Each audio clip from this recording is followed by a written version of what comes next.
आज प्रधानमंत्री नरेंद्र मोदी ने 2024 में एक टिकट जारी किया है। इस टिकट का इलेक्शन से कोई लेना देना नहीं है, लेकिन ये मोदी विरोधियों की नींद उड़ाने के लिए काफी है। इस टिकट पर राजनीति कम, विदेश नीति ज्यादा है। इस टिकट में राम की बात हो रही है। इस टिकट ने कैसे मोदी विरोधियों की नींद उड़ा दी है और आज प्रधानमंत्री नरेंद्र मोदी ने इस टिकट को जारी करते हुए कैसे राम का नाम लिया और कैसे विरोधियों को जवाब दिया, इस रिपोर्ट में आपको बताते हैं। हिंदुस्तान ही नहीं, पूरी दुनिया में राम की जयकार। दुनिया के 16 देशों में भगवान राम की पूजा। मुस्लिम देशों ने भी भगवान राम को अपनाया।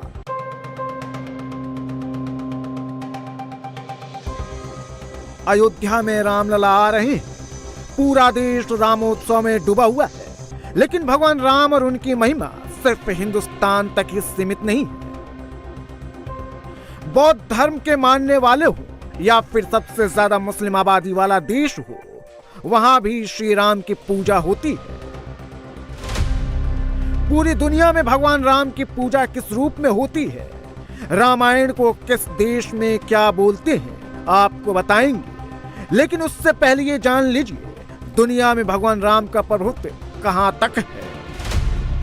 Nepal, Sri Lanka, Cambodia, Malaysia, Indonesia, Thailand, Myanmar, Laos, Italy, यहां तक कि रामायण का कनेक्शन अमेरिका, इजराइल, ईरान और इराक तक है।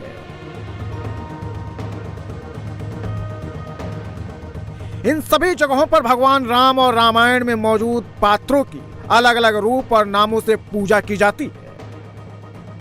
लेकिन इन सब देशों में एक कॉमन कनेक्शन है, वो है रामलीला, जो महर्षि वाल्मीकि की लिखी गई रामायण से मिलती जुलती है। कथा और पात्र सब कुछ रामायण से मिलते जुलते हैं। इन देशों में 300 से ज्यादा राम कथाएं हैं। इन देशों में अपनी रामायण है। रामायण पूरे विश्व में आकर्षण का केंद्र रही है। दुनिया के विभिन्न देशों, विभिन्न संस्कृतियों में रामायण को लेकर एक उत्साह रहा है। आज जिन पुस्तकों का लोकार्पण हो रहा है, वो इन्हीं भावनाओं का प्रतिबिंब है कि कैसे पूरे विश्व में भगवान राम, माता सीता और रामायण को बहुत गौरव से देखा जाता है। आज की पीढ़ी के युवाओं के लिए ये देखना बहुत रुचिकर होगा कि कैसे विभिन्न देश श्री राम पर आधारित पोस्टल स्टैंप जारी करते रहे हैं। मुस्लिम देश में राम की पूजा, इंडोनेशिया में भी अयोध्या। इंडोनेशिया एक खूबसूरत देश है, धर्म इस्लाम है, लेकिन यहाँ के लोगों के दिल में बसते हैं भगवान राम। इस देश में पूजा, रामायण का पाठ और रामलीला का मंचन तक होता है। सबसे ज्यादा आबादी वाला मुस्लिम देश होने के बाद भी यहाँ के लोगों में राम रचे बसे हुए हैं। इंडोनेशिया के लोग भगवान राम को अपना नायक मानते हैं। भारत में वाल्मीकि की रामायण पढ़ी जाती है, तो इंडोनेशिया में कवि योगेश्वर की रची गई काक्विन रामायण पढ़ी जाती है। भारत में अयोध्या राम की नगरी है, तो इंडोनेशिया के रामायण में इसे योग्या कहा गया है। इंडोनेशिया के रामायण को राजा दशरथ को निरंजन, तो सीता को सिंता कहा जाता है। भगवान राम के साथ हनुमान की भी पूजा होती है। यहाँ हनुमान को अनुमान कहते हैं और 27 दिसंबर को इंडोनेशिया के आजादी की परेड में बकायदा हनुमान का वेश धारण कर युवा परेड निकालते हैं। इंडोनेशियाई द्वीप जावा में भगवान राम की 4 कथाएं प्रचलित हैं: सिरताम, सैरी राम, राम केली और पतानी राम कथा।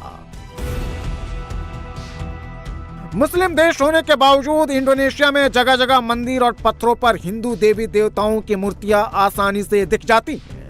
रामायण यहाँ सबसे ज्यादा लोकप्रिय ग्रंथ है।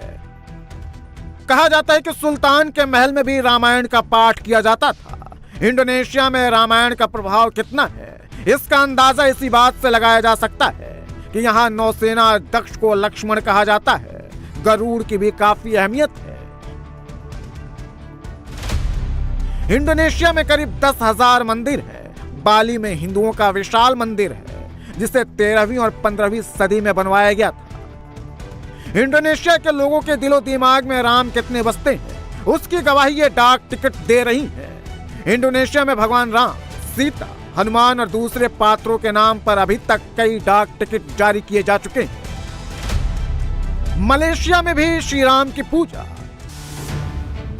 मलेशिया भी एक मुस्लिम देश है, लेकिन भगवान राम और भारतीय संस्कृति का प्रभाव यहां भी नजर आता है। मलेशिया में रामलीला को नृत्य की तरह पेश किया जाता है। मलेशिया को रावण के नाना के राज्य के रूप में माना जाता है। यहां प्रचलित राम कथा पर लिखी गई ग्रंथ का नाम हिकायत श्री राम है। यहां राम कथा की शुरुआत रावण के जन्म से होती है। इस ग्रंथ में सीता और लक्ष्मण को लेकर ज्यादा जिक्र है।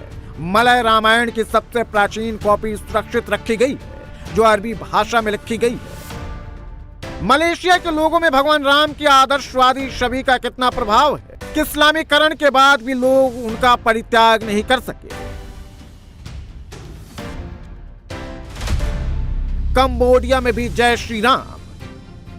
कंबोडिया की आबादी करीब 1.5 करोड़ है। यहाँ की बड़ी आबादी बौद्ध धर्म को मानती है, लेकिन यहाँ भी हिंदू पुराणों से निकली कई रहस्यमयी कहानियां मिलती हैं। कंबोडिया में भी भगवान राम की महिमा का मंचन किया जाता है। कंबोडिया में लिखी गई रामायण का नाम रेमकर है। कंबोडिया के खमेरू राज्य में राम, लक्ष्मण और हनुमान जी की कई मूर्तियां मिल चुकी हैं। कंबोडिया के अंकोर में दुनिया का सबसे बड़ा हिंदू मंदिर है। भगवान विष्णु के इसी मंदिर को कंबोडिया ने अपना राष्ट्रीय निशान बनाया है और यही मंदिर कंबोडिया के झंडे पर भी दिखाई देता है।